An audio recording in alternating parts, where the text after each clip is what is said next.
é uma bucha de banho que ela alcança, né, locais assim de mais difícil acesso.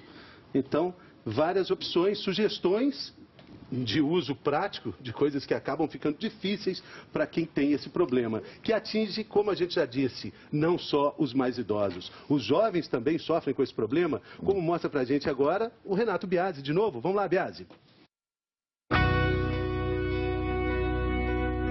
O pessoal fala assim, reumatismo é doença de velho. Gente, não é. O reumatismo é uma doença que pode acontecer desde a criança até a pessoa idosa. A doença de Priscila chegou cedo, quando ela tinha 25 anos. O sinal de alerta acendeu de repente. Eu acordei um dia com as articulações quentes, vermelhas, inchadas. E eu já saí de casa, assim, eu tenho alguma coisa, eu acho que eu tenho artrite. A auxiliar de enfermagem, do nada, se transformou em paciente. Eu lembro, eu olhava para o corredor, eu ficava olhando uma cadeira de roda e falando, meu Deus, daqui a pouco meu filho vai estar me empurrando numa cadeira de rodas, né? Eu tive um momento de impacto muito ruim. Eu já tinha dificuldade de estar trabalhando, porque eu tinha a dificuldade de realizar movimentos finos, como, por exemplo, pulsionar uma veia, fixar um catéter, fechar uma tampinha de catéter. Aquilo para mim estava se tornando difícil, já tinha alguns meses da primeira manifestação articular mesmo. Priscila teve que se afastar do emprego e não demorou para a vida em casa ser afetada também. Você pisava no chão, parece que seus pés não querem abrir, o seu dedo não quer mexer, a sua mão para você pegar a xícara de café, ela já estava ficando difícil. A nossa vida Você tem uma vida normal? Eu tenho uma vida normal, adaptável. Eu sempre falo que tudo que eu fazia antes da artrite eu faço hoje, só que hoje eu faço de forma diferente. Quem tem artrite, como Priscila, sofre com inflamação nas articulações do corpo, o que dificulta até os movimentos mais simples do dia a dia. Você acorda de manhã com grandes dificuldades de articular as mãos, de você estar mexendo as mãos, pegando, abrir uma torneira, pegar a pasta. Gente, a pasta de dente é um absurdo. É uma coisa muito frustrante. Quando você acorda de manhã, você não consegue tirar a tampinha da pasta de dente. Uma das saídas foi adaptar a rotina. Pasta de dente, por exemplo, só aquela com tampinha que levanta, não precisa girar. E o varal tem que ser desses que sobem e descem, sem que ela precise levantar muitos braços para pendurar a roupa. Logo depois que descobriu a doença, a Priscila foi morar com a mãe. Mas 2 anos depois decidiu que era hora de viver sozinha de novo. Então ela procurou um lugar para morar com o filho e achou esse sobrado aqui. São 2 andares e tem o problema da escada. Para quem tem artrite é um sofrimento. Mas ela conseguiu achar uma solução. Mudou-se aqui para o 2º andar e construiu uma cozinha aqui nesse lugar que era uma sala, né? Deu tudo certo, ajudou. Ajudou, sim. E hoje você não precisa ficar descendo e subindo escada o dia inteiro. Não. Aí eu consigo viver bem aqui em cima, eu faço tudo. Ela fez até um degrauzinho na cozinha para deixar os armários numa altura mais confortável para as tarefas do dia a dia. Como subiu um pouco os móveis, então eu não tenho que estar agachando para estar pegando as coisas, está tudo na altura das mãos. Para aliviar as dores, Priscila passa pomadas e toma remédios, sempre com indicação médica. Ela apostou também na troca de experiências, criou um site na internet onde se comunica com outras pessoas que têm artrite. E agora eu vou ter que aprender a viver uma vida inteira com a dor, porque a dor vai me acompanhar, ela vai fazer parte do meu dia. Como é que você espera se ver aos 60 anos? Eu acho que eu me vejo aos 60 anos andando muito bem e na vida ainda. Troca de informações, troca de ideias, experiências, isso é realmente um remédio muito eficiente. A gente viu a Priscila, ela começou a ter os primeiros sintomas com 25 anos, está com 30 anos, mas tem otimismo para chegar aos 60 bem, né, doutor? É isso mesmo. Outro detalhe importante, ela estava movimentando bastante as mãos, demonstrando tudo para a nossa reportagem, para o Renato Biasi, mas ela não estava num dia de crise. Se fosse num momento de crise, metade do que ela fez aí, ela não conseguiria fazer, doutor. É isso mesmo, Fernando, você tem toda a razão. Quando a inflamação está muito evidente, né? Quando ela aparece, ou seja, quando a paciente está em crise, é muito difícil a movimentação. O que faz aparecer a crise? Caio, não tem nada que provoque a crise. Ela simplesmente aparece e os intervalos de aparecimento das crises são muito variáveis entre as pessoas. Algumas pessoas têm muitas crises, outras pessoas têm poucas crises. Então a gente sempre diz, nós não estamos tratando a artrite reumatoide, nós estamos tratando o paciente, a pessoa que tem artrite reumatoide, porque cada pessoa é uma pessoa. Não dá para prever que vai ter uma crise e não sabe a causa da crise. Não dá para prever e nós não sabemos a causa. Mas normalmente acorda com essa, quer dizer, quando descobre que tem, acorda como a Priscila descreveu, quer dizer, com dificuldade de abrir a mão, assim. Isso mesmo, Mariana. É o que nós chamamos em medicina de rigidez matinal. Rigidez matinal. Matinal. Então esse é um sintoma que as pessoas têm que ficar atentas em casa. Tem que ficar atentas. Só vamos fazer uma pequena observação. A artrite reumatoide causa uma rigidez matinal mais prolongada. Entendi. Meia hora, 1 hora. Um outro tipo de problema das juntas, que se chama artrose, esse pode dar uma rigidez de 10 minutos, 5 minutos. Mais curta. Mais curta. Doutor Zerbini, nós temos uma perguntinha de um internauta, vamos dar uma olhada. Colocar gelo ajuda a aliviar a dor? Estácio de Descer na Bahia. Essa é uma boa pergunta. Doutor, é gelo ou calor? O que eu uso? Pois é. Então, Com inflamação, todo mundo tem essa dúvida, né? É o seguinte, Muito boa.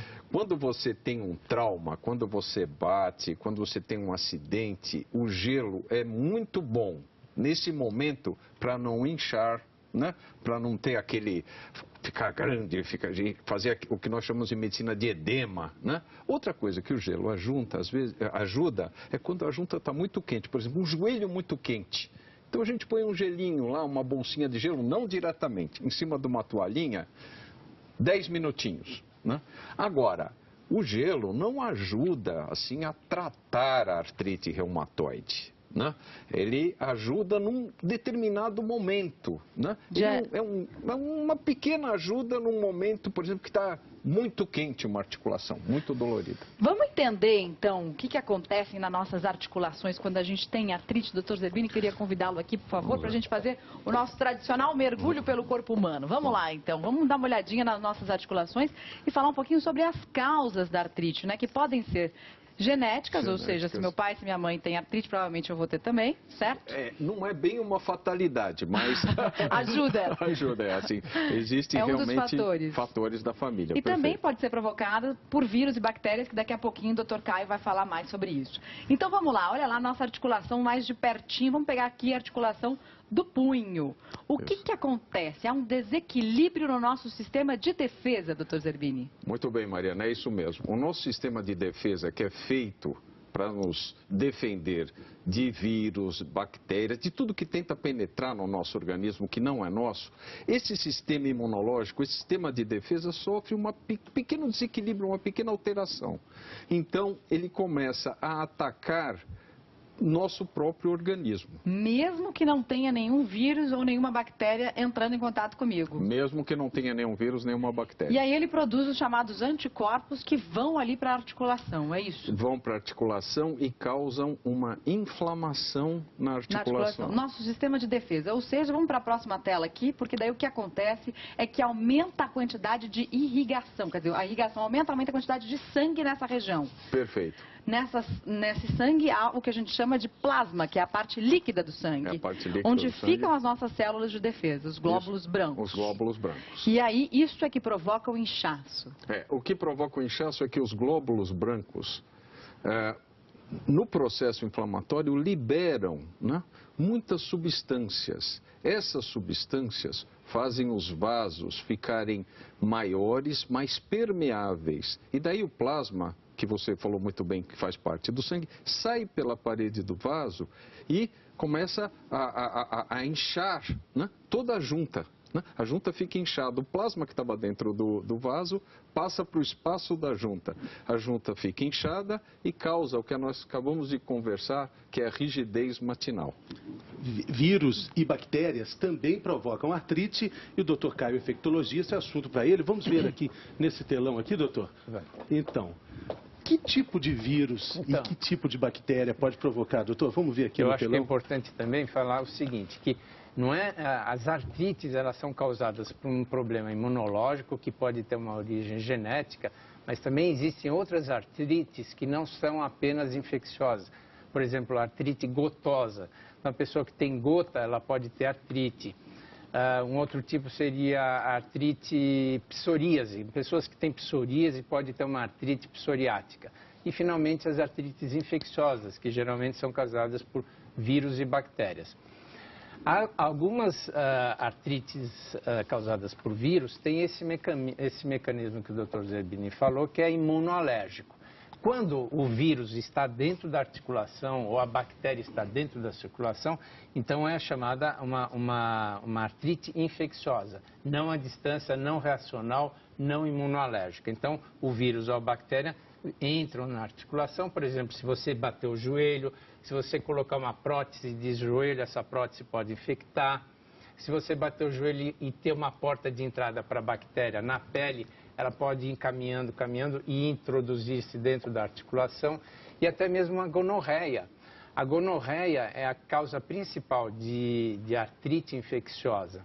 Você tem uma gonorreia e o gonococo pode provocar uma artrite infecciosa. A gente está vendo a segunda tela, que é a parte, como a Mariana mostrou aí, da tentativa de recuperação do corpo. Tentativa de recuperação. A luta então, contra... Aqui são os glóbulos brancos que, ao estímulo, à presença de vírus e bactérias na articulação, o sistema imune lança glóbulos brancos. Os glóbulos brancos vão lá para tentar engolfar esses vírus ou as bactérias. Então, é uma luta entre glóbulos brancos e os agentes infecciosos. Agora, isso que o senhor falou, doutor Caio, da gonorreia, jamais imaginei que uma doença sexualmente transmissível poderia causar artrite. Pois é. É a causa mais importante das artrites infecciosas, a gonorreia. Quer dizer que camisinha também previne artrite? A camisinha é importantíssimo para você não ter essa causa mais importante de artrite infecciosa. E aí, dor? E a segunda causa é o estafilococo, que geralmente é provocado por próteses, né? E são estafilococos vindos de hospital. E aí é grave porque precisa de antibióticos por um período longo e antibióticos bastante fortes, pesados, para pegar esse estafilococo geralmente resistente. Doutor Caio, características externas na pele, aquela na pele, então, fica um calor, fica rubor, fica avermelhado, fica quente e fica edemaciado, fica inchado. Então você percebe que aqui tem alguma coisa grave. E dói bastante. Dor, rubor, ou vermelhidão e calor. Dor, rubor e calor. Três sinais fundamentais. Sinais fundamentais da inflamação de uma junta, ou de uma inflamação em geral. Agora é importante lembrar também que esses vírus e bactérias, eles provocam uma destruição da cartilagem, da bolsa articular, e provocam graves estragos dentro dessa articulação. Então, a gente tem que sempre prestar atenção na terapêutica que a gente vai usar. Fazer o diagnóstico, é infeccioso, tem vírus ou tem bactérias, saber que vírus e bactérias que está provocando isso, para a gente tratar adequadamente. Mais uma perguntinha de um internauta chamado Kevin Lin, do Rio de Janeiro. Há como evitar a artrite?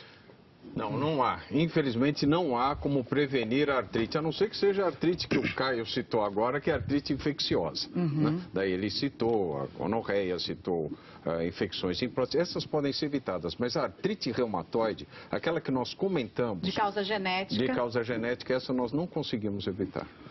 Muito bem, começando a semana, vamos saber o que acontece no Brasil e no mundo. Nessa manhã de segunda-feira, começo de mês, 1º de agosto também. Vamos fazer contato com ela. Sandra Anenberg, tudo bem, Sandra? Tá frio, né? Nossa, deu uma esfriadinha, né? Eu Frio. sou friorenta mesmo. Agosto começou. Você